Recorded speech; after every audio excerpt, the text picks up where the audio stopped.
સુરત શહેરમાં ઉત્તરાયણ પર્વની ધામધૂમથી ઉજવણી કરવામાં આવી રહી છે। પતંગ રસિયાઓ પતંગ ચગાવવા ઉમટી પડ્યા। સુરત શહેરમાં પોલીસ પરેડ ગ્રાઉન્ડ ખાતે પણ ઉત્તરાયણ પર્વની ભવ્ય ઉજવણી કરાઈ। સુરત પોલીસ કમિશનર અનુપમસિંહ ગેહલોતે પતંગ ઉડાવી। પોલીસ કમિશનર સાથે ક્રાઇમ બ્રાન્ચના ડીસીપી રોજિયા તેમજ સાથે પોલીસના ઉચ્ચ કક્ષાના અધિકારીઓ કર્મચારીઓ પતંગ ઉડાવી। પોલીસ કમિશનરે સુરતમાં કાયદાનું ઉલ્લંઘન કરનારને ચેતવ્યા। જો કાયદો વ્યવસ્થા બગાડી તો સુરત પોલીસ કમિશનર કડક કામગીરી કરશે। જેમાં પતંગો કાપી નાખવામાં આવે છે તેમ જડમૂળથી અસામાજિક તત્વો અને ગુનેગારોને કાપી નાખવામાં આવશે।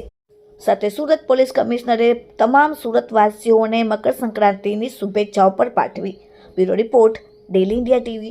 आज उत्तरायण के दिन सर्वप्रथम तो मैं सूरत शहर पुलिस की तरफ से सभी हमारे सूरत के नगरजनों को उत्तरायण की खूब खूब शुभकामनाएं। भगवान सूर्य का प्रकाश आपकी ज़िंदगी में सदैव बना रहे जो है, और उसके साथों साथ जो है जिस ढंग से आप सब लोग पतंग चगा रहे हो, उड़ा रहे हो, उसी तरह आपका हेल्थ का, आपकी उन्नति का, प्रोग्रेस का, परिवार को सुख का, पतंग हरदम ऊपर रहे जो है।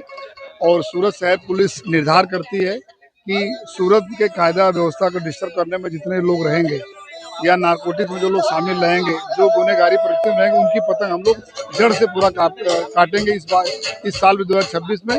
बस हमें चाहिए हमारे सूरत के नगरजनों का सहयोग, आप हमें देते रहिएगा। और सूरत शहर पुलिस पूरी मेहनत जी जान से मेहनत करेगी कि हमारे शहर को सुरक्षित रखा जाए। सर, पक्षीओ माटे તમે શું વિશે? पक्षीओ माटे અમે લોકો भी एक जो टीमों बनावी है, करुणा हेल्पलाइन ने साथे મળીને તાત્કાલિક जो है अगर कोई इंजरी थती હોય છે તો તાત્કાલિक जो है ना हॉस्पिटल पहुंचावे છે।